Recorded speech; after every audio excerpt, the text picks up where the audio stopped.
उन बच्चों से बात हो रही है जो एजुकेशन कंप्लीट होने के बाद किसी नई सिटी में जॉब सर्च के लिए जाते हैं या उनका वहाँ पे इंटरव्यू होता है, वो फर्स्ट टाइम वहाँ जा रहे हैं।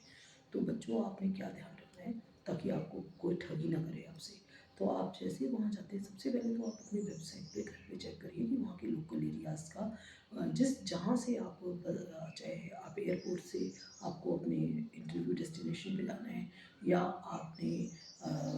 किसी लोकल गाड़ी से वहाँ तक पहुँचना है, तो आप सारे जो मेजर्स हैं अपने पहले वेबसाइट पे चेक करो और वहाँ के जो रेंट है वो सारा चेक करो। उसके बाद थोड़ा-सा जब आप एयरपोर्ट पे पहुँचते हैं, वहाँ से बाहर निकलते हैं या रेलवे स्टेशन से बाहर निकलते हैं अपने डेस्टिनेशन तक पहुँचने के लिए, या आप किसी बस के द्वारा गए हैं, तो आप जैसे भी ट्रैवलिंग से गए हैं, तो जब वहाँ की लोकल आप गाड़ी पकड़ के या जो भी व्हीकल है उसको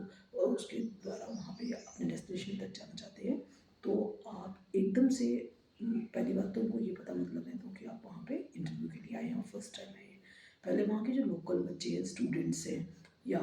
वहाँ के जो पीपल हैं लोकल, थोड़ा-सा 10 मिनट 15 मिनट वेट करके उनसे पूरी जानकारी प्राप्त कीजिए कि यहाँ पे क्या रेंट चलता है। जब आपको पूरा पता चल जाए और आप ये भी देखिए कि वहाँ पे कहीं ऐसा तो नहीं लोकल बस स्टैंड आस-पास ही है, और हो सकता है आपको अपने डेस्टिनेशन तक पहुँचने के लिए कोई ना आपसे 2000, 1500, 2500 इस तरह से ठगी कर ले।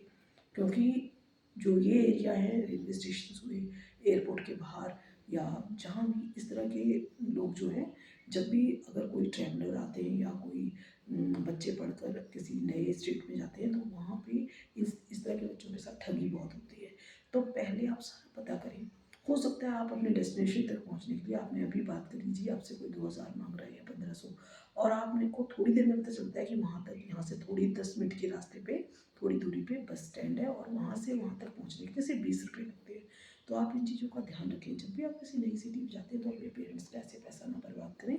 पूरी जानकारी प्राप्त करने के बाद आप अपने, एक तो आपकी सेफ जर्नी होगी और आपके साथ कोई ठगी नहीं कर सकता, और यदि कोई गलत व्यक्ति हुआ, उसने आपको अपनी गाड़ी में उठा लिया, तो और आपको लूट भी सकता है। तो इन चीज़ों के लिए आप ज़रूर सेफ्टी नॉर्म्स का ध्यान रखें।